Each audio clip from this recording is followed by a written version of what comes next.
Je vais vous lire maintenant les articles de ce traité. L'article 1 dit quoi? Traité accordé par l'émir Abd Allah Ben Saïd au roi de Nubie et à tous les sujets auxquels les Nubiens, depuis les frontières de la loi, sont tenus de conformer. Article 2. Abdallah Ben Saïd leur accorde un acte de garantie et un artimiste qui les rend alliés de tous les musulmans, tant de ceux de Saïd que des autres contrées et des peuples tributaires. Ô peuple de Nubie, vous serez en sûreté sous la protection de Dieu et de son prophète Mohammed.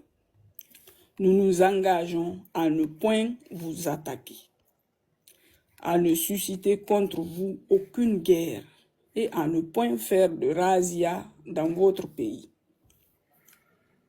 tant que vous serez fidèles à observer les conditions stipulées entre vous et nous, et dont voici les détails. Article 3. Lorsque vous rentrerez dans notre pays, vous ne ferez qu'y passer sans faire de séjour. De notre côté, nous ne nous arrêterons pas dans votre pays. Vous serez tenus de protéger tous ceux d'entre les musulmans ou leurs alliés qui sont établis sur vos terres ou qui voyageront à l'avenir et de veiller à leur sécurité jusqu'à leur départ de chez vous. Si des esclaves appartenant à des musulmans se réfugient auprès de vous, vous ne les retiendrez point, mais vous les ferez conduire en territoire musulman.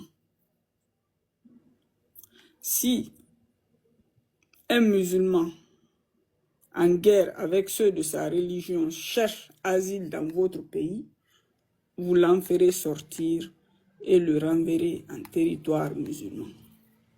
Vous ne prendrez pas parti pour lui. Vous ne lui accorderez aucun. Article 4. Vous veillerez à la conservation de la mosquée que les musulmans ont élevée dans le faubourg de votre capitale.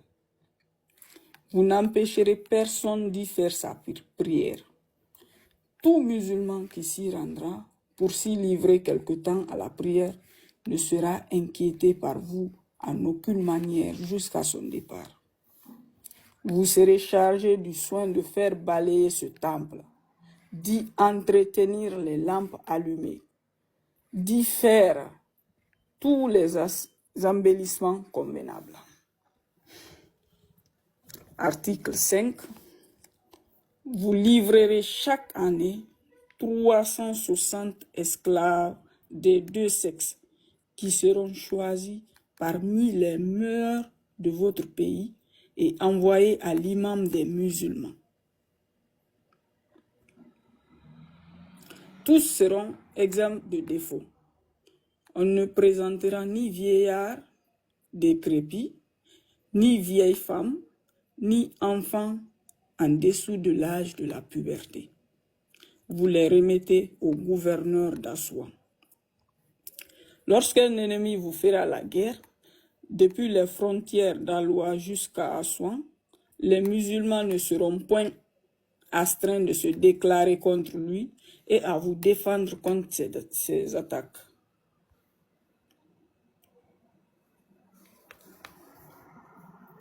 Si vous donnez asile à quelque esclave fugitif, si vous tuez un musulman ou un de nos alliés, si vous détruisez une mosquée construite dans le faubourg de votre capitale, ou si vous retenez une partie des 360 esclaves, alors il n'y aura plus pour vous ni traité ni sauvegarde.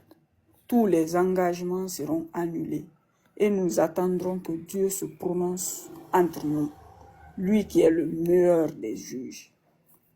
Article 6. Nous promettons et nous jurons d'observer fidèlement nos conventions. Et vous, de votre côté, vous avez pris devant témoin des engagements que vous avez contactés avec nous.